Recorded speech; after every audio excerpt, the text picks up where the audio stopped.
Hello there, and welcome to the Cobra Rugby Club page right here on Cobra TV. This is we are both live on Facebook as well as YouTube. For those of you out there, thank you very much for joining us again on a lovely Friday sessions right here on Cobra TV. I'm Rashid Saleh, known as Rat, and alongside me, as usual, is my co-host Dylan, and also the Vice President of the Cobra Rugby Club. Now we've got a really fun show today because it's not often that we bring out one of our rivals that we've battled with for the longest time, probably about three decades. It's been about 30 years for us at least. But they've been, this particular person has been. We have known each other for many years, and I'm very happy to finally get him on board. Quick hello to Sae, who's saying Guten Morgen. Gents is all the way in Germany saying hello. Guten Morgen. Hope you are behaving, Sae. Big snake. Snake Eyes is watching you as always. Snake Eyes is definitely watching you. Before we do bring our guest on, just like to say quick hello to our old legend here. There he is. He said, "Who let the dogs out?" There you are. This is for you, Stuart. Speedy recovery for you legend. He's going through his chemotherapy at the moment. So glad you're watching the show. So wishing you all the best with your chemo and everything else. Right. I think what's interesting today, right? Because it's a Friday session. It's always been exclusively Cobra is always the black and gold. But yes. I believe, in this particular case, I think it's what do you call this?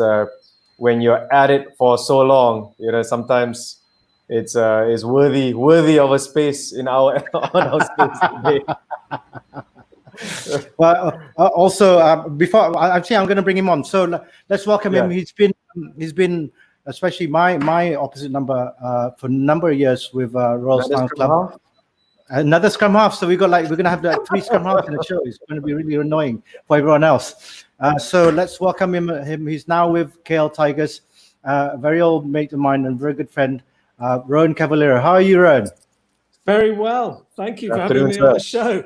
By the way, can I just say, when you said, finally we've managed to get him on your show, right? I mean, you've never asked me. Actually, I did. It's taken me 30 years. On this particular show, yes. I remember asking in back in April, I think, but then we all got busy, and then my voice had you in the back of my mind. So.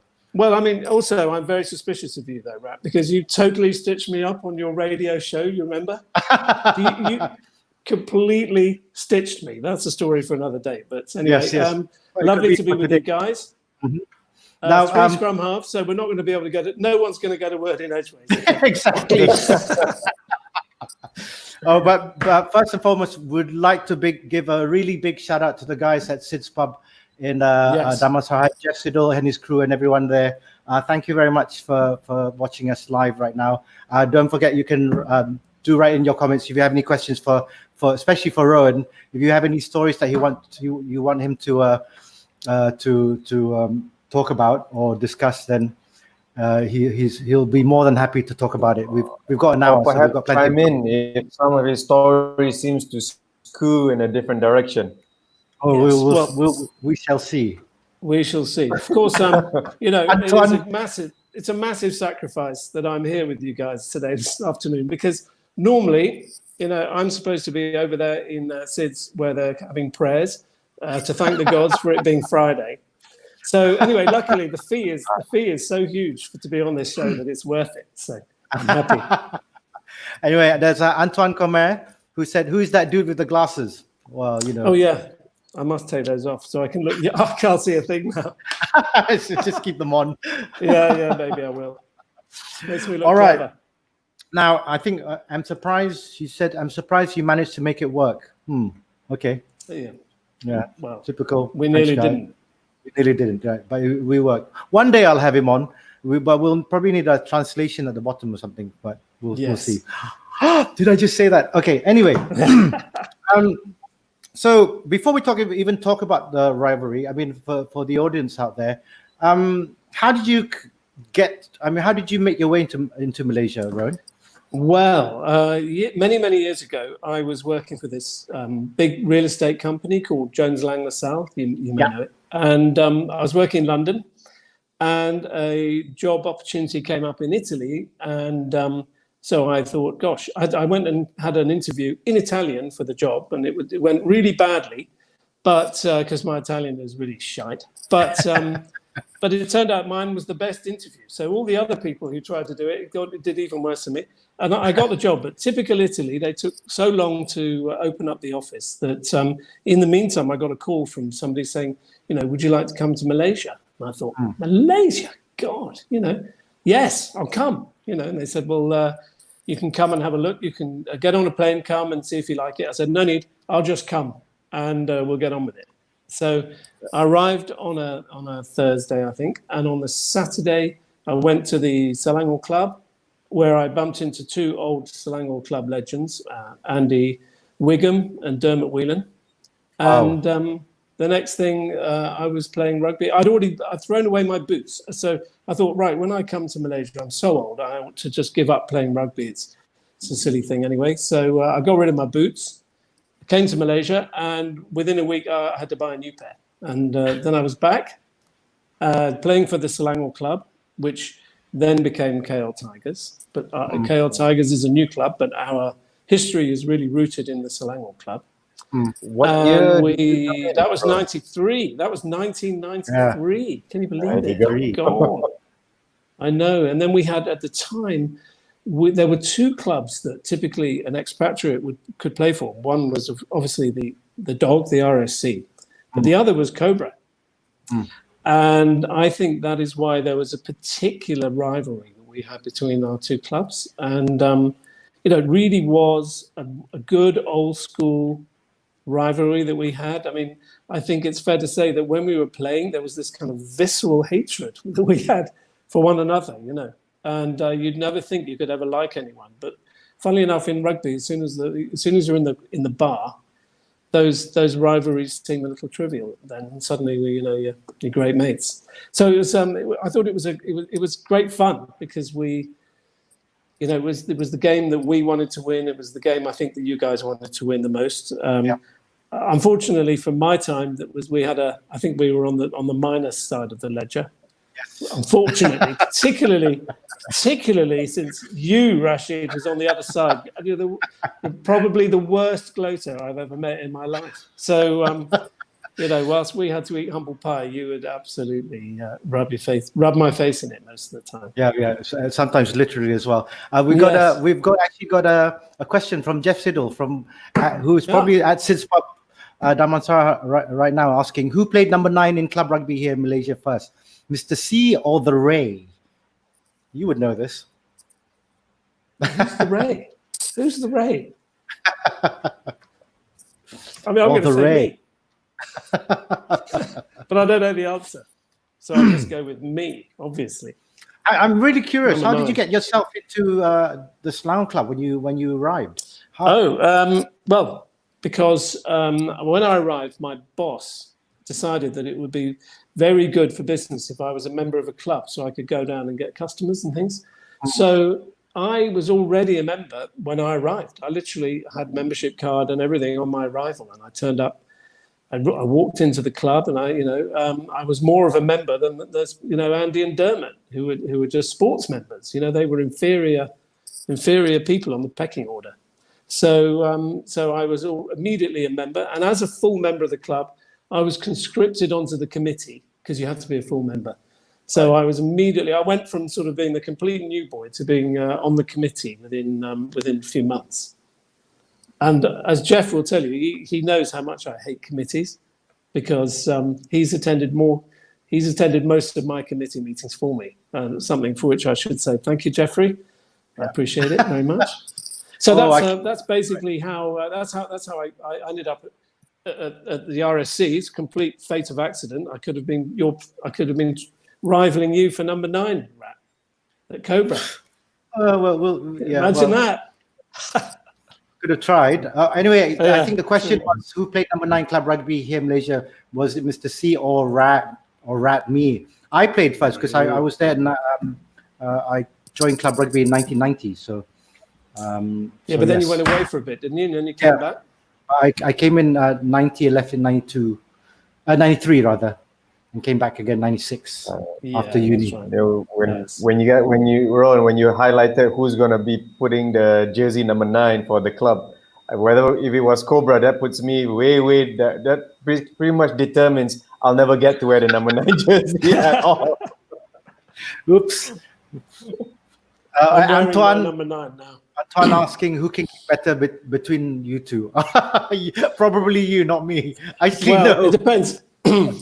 I assume you mean who kicked the other person. I mean, it's quite embarrassing, because Rat's such an old mate of mine, and I know his children and everything.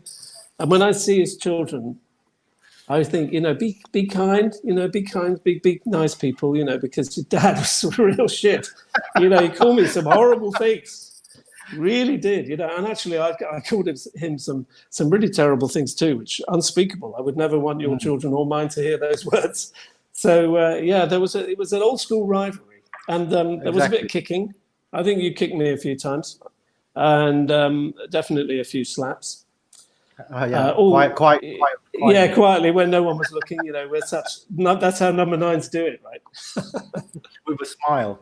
Yes, I know. You hope that the person you punched thinks it was someone else. Now, how many battles have you had against each other? Sorry, just curious. Sorry, how many what? How many games have you had at 9 opposite each other? Oh, we played against each other for several years. So we would have played 9 against each other several times in a year, and then for several years.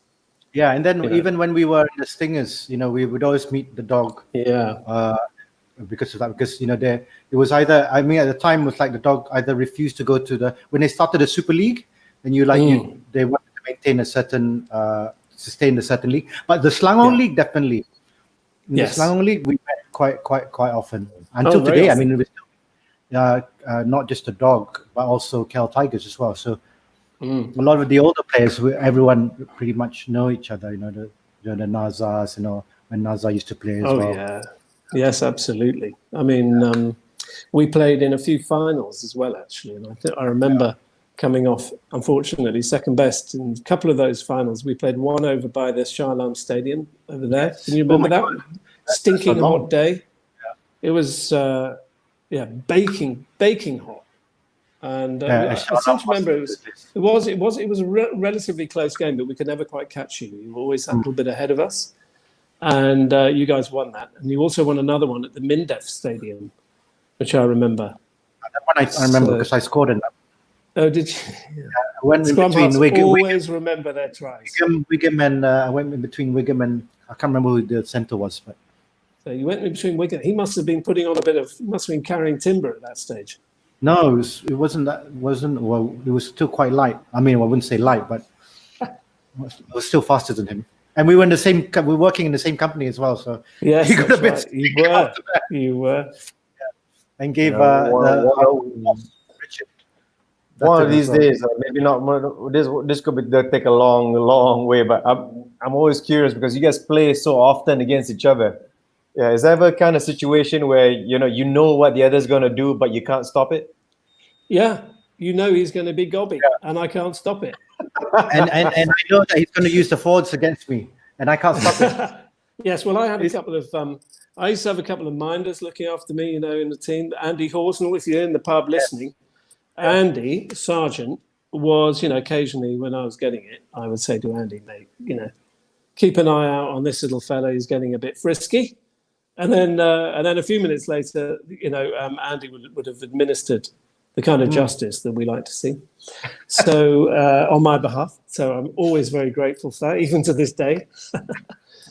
But we played against each other many times. But more recently, we've played in the same team. Actually, in more recent years, we've been on a couple of tours together, playing sort of half a game each, which suits me down to the ground, I have to say.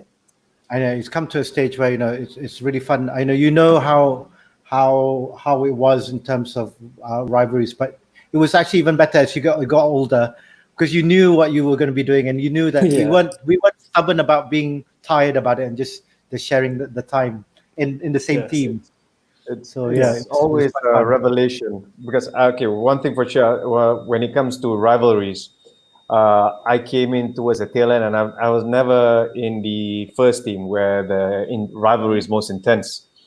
So I played a couple of games against RSC, and I always felt there's always another level of, I had to raise my game another level that is going to be quite a physical game. And Naza put me at number 10, and I'm always the target of either the number R or the dogs number 7 or the dogs number 8. They always come down my channel. Getting that late shot, coming in for that slightly late shot every time. Yeah, because they're not quite quick enough to get there otherwise. The funny thing was, I think the referees were so scared of us. The both teams who were playing. I know. Guys who knew the law. Well, they would because we all knew the rules better than them. At least we thought we did. And I think they also knew that it was going to kick off at some point. It had to kick off against Cobra. You knew it. It was coming at some point. I always felt between those days and those games, I always felt that that's the time where both teams where the referee was pretty much fair on both sides. Because if you play any other team, you always felt you always felt you had to play against the 16th or 17th man on the field. I know. Yeah. It was quite annoying having to go to each other's grounds, and especially going to Selangor Club at the time when it's like it wasn't the players or the team, it was just the arrogance about having the Selangor Club there and the field, and there was certain air about them. Even the non-players who see us, we used to say like, oh, they've been poisoned by the team, so everyone would give us a really dark look every time. Even if I was wearing a Cobra shirt going to the Selangor Club at Kiara, everyone would be like, what is he doing here? I'm like, excuse me, just here. He came to that kind of thing. So I bought a T-shirt, beautiful black Cobra T-shirt with a cobra coming up on the back of it. This. I know. Back. Fantastic T-shirt, and I loved it, and I wore it, and then I just kind of got attacked and vilified, condemned to Hades. What are you doing? What are you wearing? It's disgusting. Take it off, man. Take it off. That was actually designed just by for wearing Felix. a Cobra shirt. Sorry? It was designed by Felix. Remember Felix? Felix too. So Jeff is asking, have you guys ever played for the same club? And if yes, which club was it? Well, we did play for KL Tigers Vets. Yes, we've played for KL Tigers Vets. As noted. You guys noted. I know. Have you played for the Flying Elvis at all?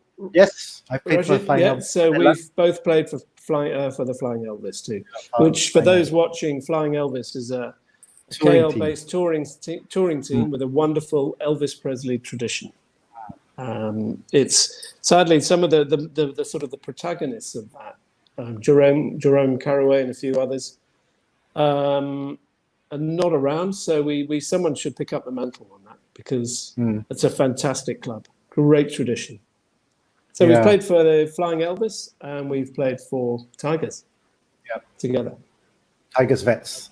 Tigers Vets, I should say. Yeah, of course. Tigers Vets is like a legend. You need to share the pictures of Rat in a KL Tigers shirt, please, if you don't mind. Oh, I have it. I do have it. Snake Eyes has noted it a few times already. Antoine says, Rohan, I remember that day when you said Cobra were just a bunch of CTs. Do you stand by your statement today? See you next Tuesday. I stand by everything I've said about Cobra over the years. That's why it's taken me 27 years to get on this program. So, no, I have to say that I have said some things about Cobra in the heat of battle. Some things which I hope your children will never hear.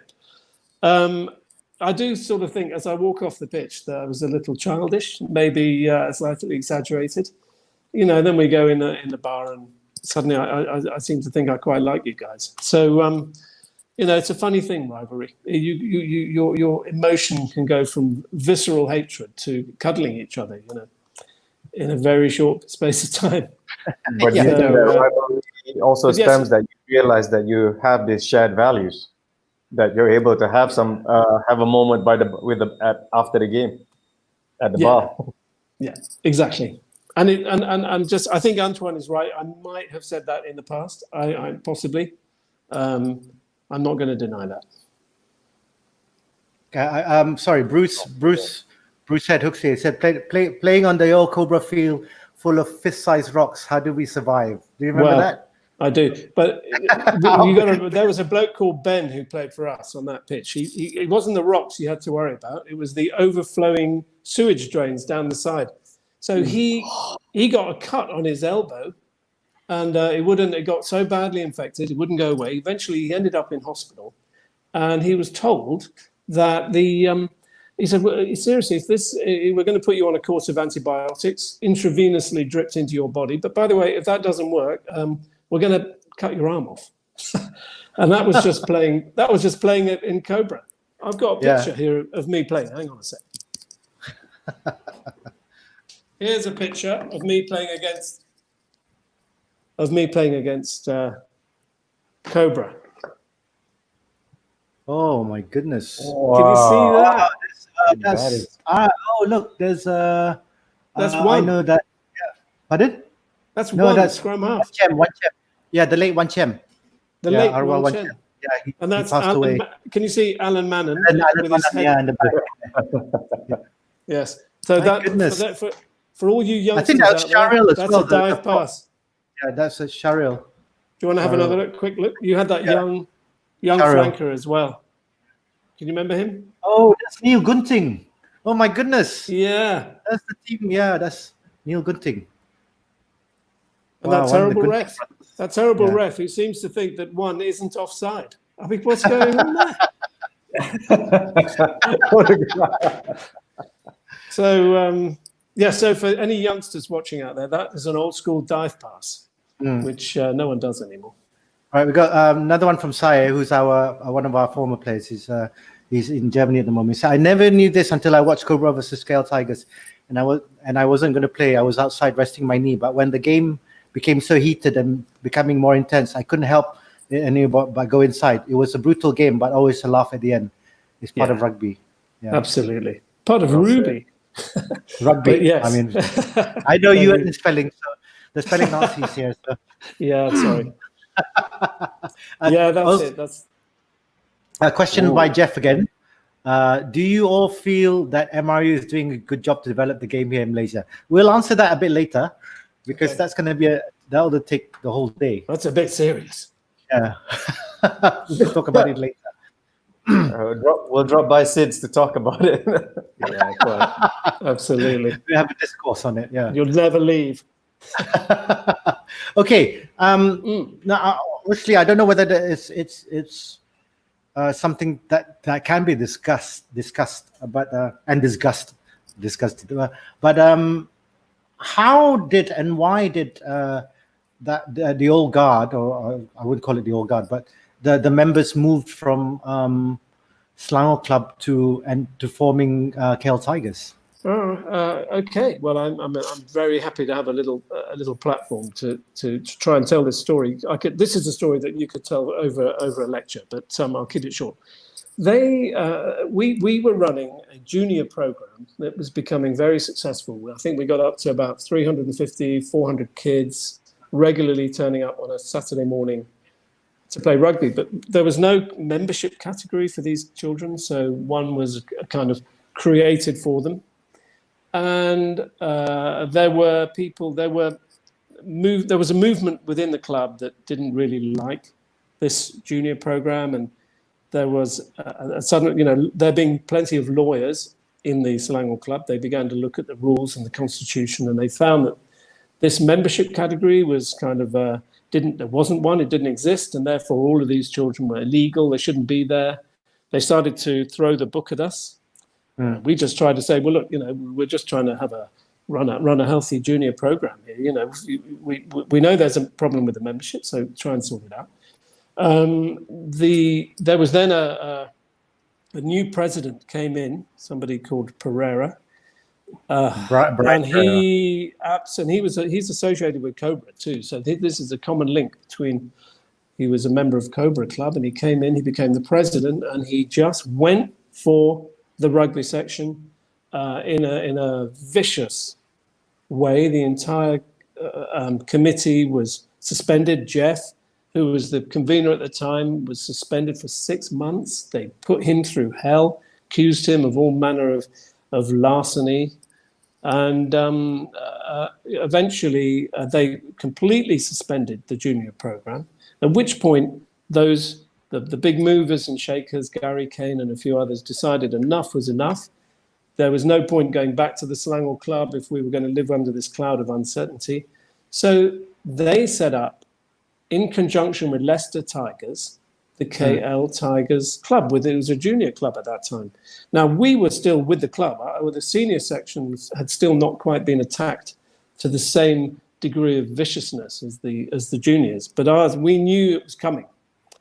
And we were so appalled at the manner in which the rugby club had been treated that we decided that after we'd been talking about it for many years, so many of our players were not full members. It was a constant battle, placating members because sometimes the behaviour was a little bit lively from some of our guys, and we decided to we made the decision to walk, and we joined up with the juniors, and we became their senior team. We retained many of the traditions of the Selangor Club. To our heart, we are essentially the old dog, but just now with a new badge. Yeah, Tigers. And also there's not forgetting, sponsored by Sid's Pub, as well as the other sponsor, also sponsored by AGS. Yeah. Quick shout out to Cyril there, AGS. Ultimate Mover Solutions. Yes. Yeah, and really, Cyril's a fantastic supporter of our club, as is Jeff, and all our sponsors. Actually, without them, we wouldn't have a club. Anyway, and that's how Tigers was born. I'm curious why out of all the clubs is Leicester Tigers? How did that choice? I think there was just a connection. Someone else could probably answer this question better than I could. Someone in the pub can probably type it in, but I think there was a connection through to Leicester. Maybe it was Gary Kane. I can't remember. And Leicester were looking to set up these affiliate clubs around the world, these satellite clubs. And I think we were. KL Tigers has the distinction of being Leicester's first global affiliated club. And now there are several, actually. So there's one in Japan, one in Belgium. Obviously, there's us. And I think there may be more. Oh, and that's why we play in these colours, in the colours of Leicester Tigers. Yeah, I do know the Leicester Tigers, the academy. They produce quite a few. They're like producing national level players. Well, they produced Tom Hudson, who came and played for KL Tigers for a while and coached us. He's now playing for Gloucester. It was a better team. Yeah, which is a better team? Well, maybe not. I don't know about I think they're 9 and 10. I think they're 9 and 10 in the Yeah. I don't know how Gloucester's doing now, though. Ninth. Yeah, 9. but Leicester's 10th. Yeah. KL Tigers. Okay. Anyway. Yes. Okay. So on the rugby side, why? I mean, we as soon as you guys moved on to Tigers, you retained a lot of players. But what have you seen? I mean, both with RSC and as well as Tigers. What has been the perennial problem? Is it because of the movement of expats in the country? Because we had that problem initially as well in the 90s and the early 2000s. Well, we are, we do have a lot of expatriates playing for us, but we don't set up to be an expatriate club. We really do welcome as much diversity amongst our players as possible. We love as many Malaysians. We have plenty of Malaysians playing for us, by the way. But, we are at the moment, I think if an expatriate arrives in Malaysia and he asks around about rugby, he's probably going to be pushed towards us because he will just probably find more like-minded people. And so we have become a kind of, by default, an expatriate club. It's not something we seek to be. We want to just welcome anybody, anyone who wants to play rugby. The one thing that is really great about this sport is that wherever you go, rugby clubs just want you to come and join them. So we're delighted when you guys come from different parts of the world. I mean, we are an expatriate club, but we've got players from everywhere. From Europe, from Australia, New Zealand, South Africa. We've got plenty of African players in our team and have had over the years. Plenty of Malaysians. We have a former Swedish international female prop. Yes, Suzanne. It's with us, Sue. Yeah. So, we are predominantly expatriate, but that's just by accident, certainly not by design.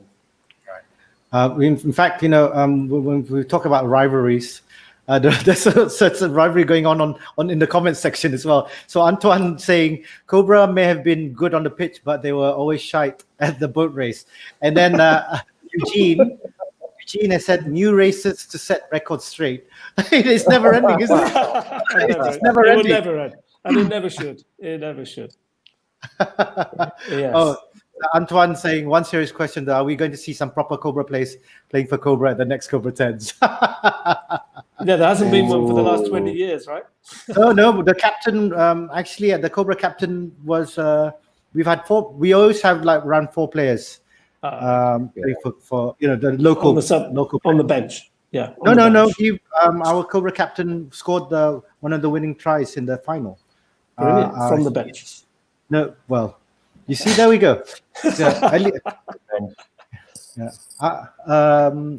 you call it? Anga? Well, hopefully KL Tigers can compete again in C10s. They didn't last year, right? Yeah, we boosted our numbers and we took a pounding from everybody. So it was pretty hard day at the office.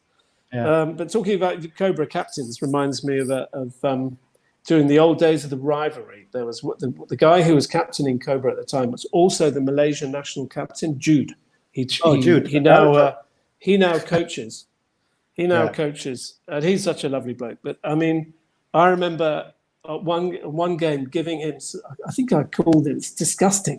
I called him a pondan during the game, and then I tried to tackle him, but the guy's just lightning quick. I couldn't even lay a finger on him. I think he scored. He's still lightning quick. Still lightning quick at a veterans level as well. Yeah, I mean, he's such a great guy, and he was a type of bloke we wish we had on our side. And we just had to say, whatever happens, the ball cannot get to Jude. It cannot go down the line and get to Jude. Yeah. He's lightning quick. Yeah. Well, Cyril also has commented. He said, proud to be a sponsor, great club and a great sport. Thank you for the shout out. Waiting from Sids and waiting for you with a cold one. There you go. Thank you. They know how to pour it right, that's for sure. Will you, Jeff? I said, will you be finished before my live telecast of the Reds and Crusaders? Oh, that's you! Oh goodness, that's you at a pecking order. Oh, there it comes. Yeah, glad you're enjoying the show, Jeff. Brilliant. No pressure. No pressure at all. No. But this of course, is rivalries and stuff, the traditions and all that, right? So, how's that in terms of, because you've KL Tigers, and then you've got the junior section. How's because there was such passion and intensity in your days, and right now when I see all the juniors around, they're all shaking hands, they're all sharing ice cream together and stuff. Yeah, I mean, rugby has changed, right? Rugby has changed. I mean, you just have to go and look at some old YouTube. Spend some time on YouTube and look at any game played in the 1970s or the 1980s, right? I mean, particularly the 1980s. You look at sort of Scotland versus England, 1984. You can just pick a game and you will be. It's brutal. It's brutal. Yeah. And now not allowed to do these things. It's a good thing, I guess. You can't raise any hands. It's all very sporting. I think that's the game has moved on. It's a great sport these days. So. I don't think it's a bad thing, but sometimes we old folk, we look at it, it's all a bit soft, isn't it? But there's no raking. Yeah, raking. Yes. I used to No, get because, raked by what's his? Ken that's- Shearman. I think Yes. Ken Shearman used to look out for you on that front. If I Yes, remember I rightly. know. and finally got to see him in on tour, and he was with his granddaughter. Remember, and I was like, I yeah, well, I know. can't really say anything now. And I know. He How still old- had that. He still had that look in his eye, though, didn't he? Yeah. I wonder if I could give. I wonder if I could give Rat a quick raking now in front of my granddaughter. No, it's his daughter. What are we talking about? It's his Oh, daughter. it's his daughter. Oh yes. Oh yes, his daughter. It's his daughter. Yeah, as a slightly mature father, it's true. But You all saying that.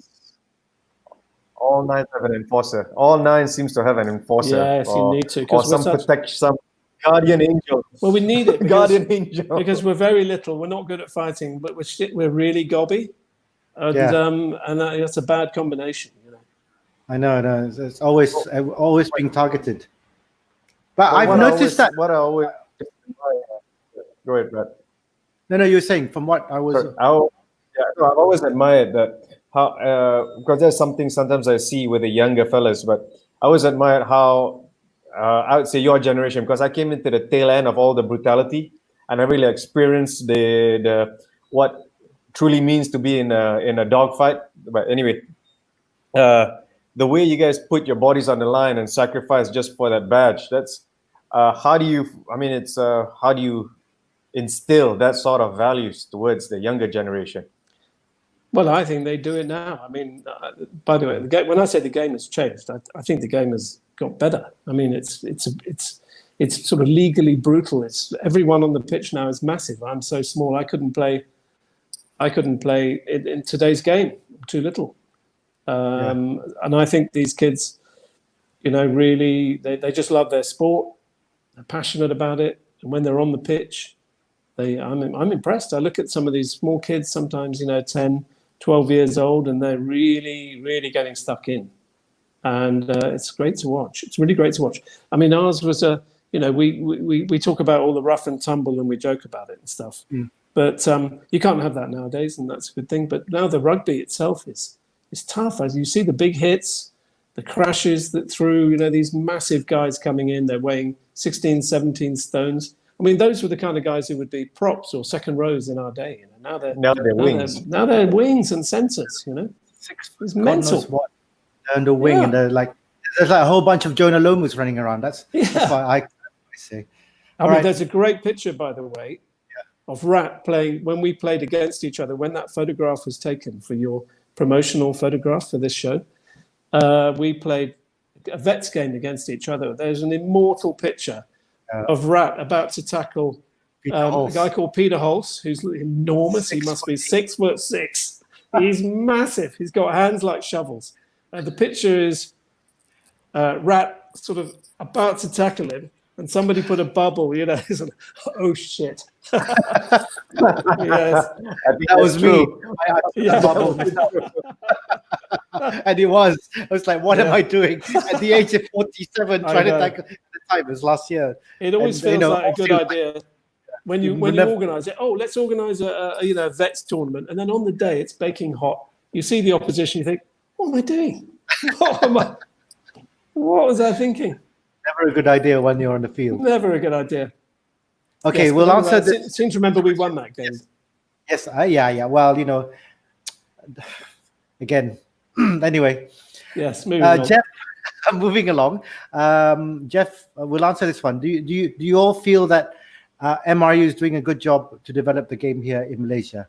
Your thoughts, Rohan, since you've been here. I'm probably not that well qualified, but I think there are plenty of people who love rugby and are passionate. There is a desperate lack of money, and as a consequence, there is a desperate lack of facilities. So I think it's a very, very tough job. I think people go into it very well intentioned. But, it's difficult to get players. It's difficult to get the facilities. Even KL Tigers, we don't have a home. Our home is nominally Padang Merbok, which is currently dug up. So we can't, we struggle to find facilities to play, and it's a perennial problem. I know they struggle with funding, and then it's a really amateur sport. So it's tough. I actually think there's some really good guys out there. They could always do better. Malaysia should be better than it is. It's got some real talent. There's some very talented rugby players here, but there's a lack of structure.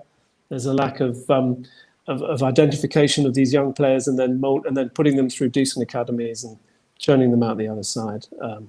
It's quite tragic because the talent pool is here without a shadow of a doubt. And I wish that rugby had the resources to develop it more than they're able to at the moment. In fact, I mean, saying that, I did have a discussion with Jeff a few days ago about talent, especially in KL Tigers. You do have some juniors who are qualified to play for Malaysia, who are actually as good enough to play for Malaysia, and yet they seem to be overlooked. Do you think this problem, because of them being with parents being half foreign and all that, it's not even naturalized players, they're actually Malaysian players, they get overlooked by selectors because they have more local players around there who've seen, or is it because they seem to, and which is ironic, they seem to be too elite, and rugby is an elite game. Yeah, it's an interesting one. I mean, we had the Selangor selectors looking at our first team last year, and they came to me and they said, "Oh, we really like the look of," they gave me a few numbers, like 2 or 3 players, and I thought to myself, "Goodness, they haven't." There's 2 players out there that I would have picked in a heartbeat, which they appear to have overlooked. So I don't quite understand. We've had some really good players come through KL Tigers. We've got a kid from our academy who's now playing in the Gloucester Academy in the UK. So we've got 2 Tigers at Gloucester. That's Tom Hudson and Joe Howard, both from KL Tigers. So, I would love to see some of our young academy guys coming through and putting on the Malaysian jersey. It's only a matter of time, I believe, before that actually happens. Okay. I want to point out, whatever time that Tom Hudson's had here, he's basically came on, which put term career ending, but he pretty much worked himself into great shape and now is playing great rugby. So that is something worth commending. His story is amazing. I mean, he came to Malaysia with this terrible injury around his hip and his rotator or something. Anyway, terrible groin, hip, back injury. And Leicester had given up on him. They said, "Look, we're retiring you." So at 19 years of age, he was basically retired from rugby. He came to Malaysia. He coached us and he was encouraged to go and see a Chinese medical practitioner who does deep tissue treatment using an electronic pulse, something like that. So he somewhat reluctantly went along and saw this guy, and also saw a guy called Alvin Lee a few times actually, who does the same thing but just manually, and he found himself improving, and he made a full recovery, and ended up playing 1 season in our first team, and then after that going back to join Gloucester. But so he went from being completely injured, couldn't walk. He walked with a terrible limp, to playing number 10 outside yours truly at number 9, and that's probably the low point of his career, whilst coincidentally being the high point of my career. So you can see I played with him. See that guy in Gloucester? I played with him. Yeah, taught him everything he knows. There's Curtis Bradford who said Rohan Cavaliero, Tigers GOAT, GOAT. Do you know what that is? Yes, Curtis. How are you, mate?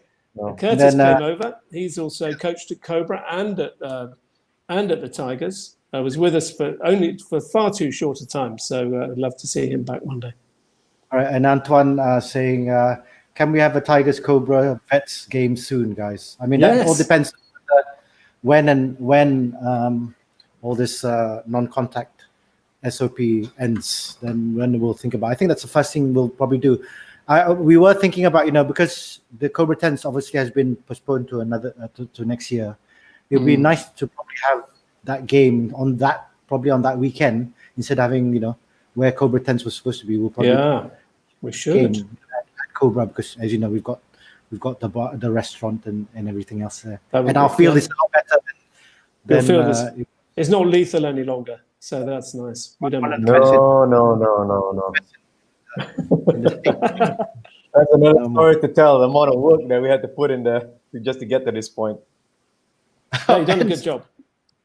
And Eugene said no kicking. Of course, there's not going to be kicking in a Vets game. Madness.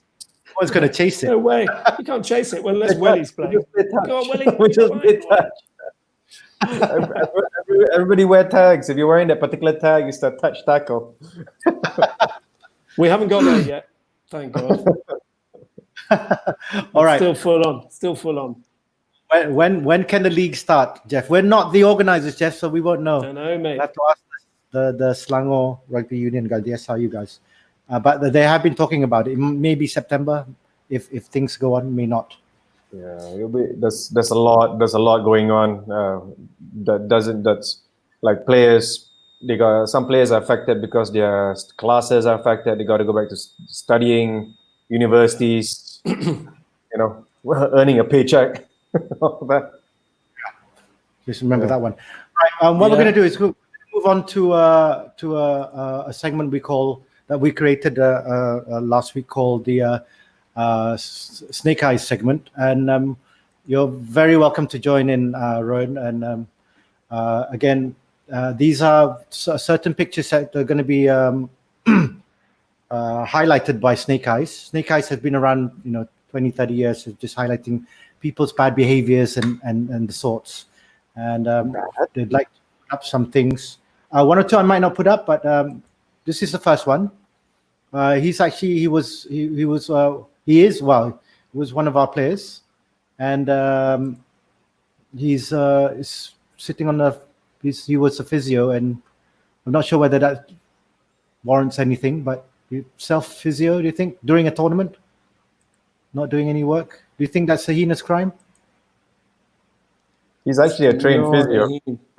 It's not heinous, but you can always find a heinous crime in there somewhere, can't you? Okay, this might be a heinous crime. So 3 of our legends, all 3 Kiwis as well, in England and Argentina soccer kits. So, yeah. What do you say about? Well, it's Kiwis, isn't it? I mean, what do you expect? No loyalty to anything. They want to be Brits. They want to be us. So it's understandable. Okay, this one, this person was seen to be building some international relations. This was during the Cobra 10s. That was our head liaison, also former convener of the club. I think he's just showing him the lady around during the Cobra 10s. That's not heinous at all, is it? It's not heinous. It's not heinous enough. Not heinous enough. Snake Eyes needs to take a few leaves out of Jeffrey Siddle's book. He would stay on the side of the pitch, just watch these things happen. During the game, one time there was a guy who thought he'd scored a try, but the line he went over was actually the 5-yard line, and he was lying over it. He was so pleased. He got up, and he looked over and he just saw Jeff on the side of the pitch, just shaking his head like this. And he said, I look forward to seeing you later in Sid's pub. Session. And you could see the life drain out of his body, oh God. Whoever he was a Kiwi, the guy who did that. That's not the first time I've heard of someone doing that. Actually, I think I may have done it once myself in a sevens game. Yes, the other one is when you run. You think that the dead ball line is the try line, and you go diving over that to score a glorious try. Of course, I've seen that a few times. Oh. I haven't scored that try. No, it's a tough call. It's a tough call in the junior games. I'm refereeing the junior games, and the kids do that. That's a tough call every time. It's like, on one hand, I want to give it. On the second hand, you got all these parents bearing down on me. Yeah, it's the parents you got to watch out for. Yeah, especially in Kids the are junior. okay. Right. This final one. As you know, we always wear our kit properly, but this certain player keeps wearing white socks during a 15-side match. So this is something that we've always wanted to highlight. Do you think that's right to be able? No. I'm talking about 15-side league matches. So I No, need I don't to think ask. well, for me, there's no circumstance which justifies wearing a pair of white socks. I mean, that's the way I was brought up. I'm sorry, I can't wear a pair of white socks. Unless you live in Essex, don't go near a pair of white socks. So and it doesn't matter whether it's 15-a-sides or just training. Come on, you can't wear them. There you have it, a clear statement. Oh, there, Annette. There you go. Said he. Heinous. Hi, Annette. Just to let them see again. So Snake Eyes said, this was quite heinous. So no, he's right. You just can't do that. Exactly. Just quick promo from Jeff. We're watching the Oz and New Zealand matches this weekend. It's his pub at Plaza Damansara, but want to get on with watching the Nation Rugby. Okay. There you go. And Antoine saying your side is getting warm, by the way. He can have it first and owe me another one. Well, anyway, we're almost at the end, but well, probably the last question I probably need to ask you.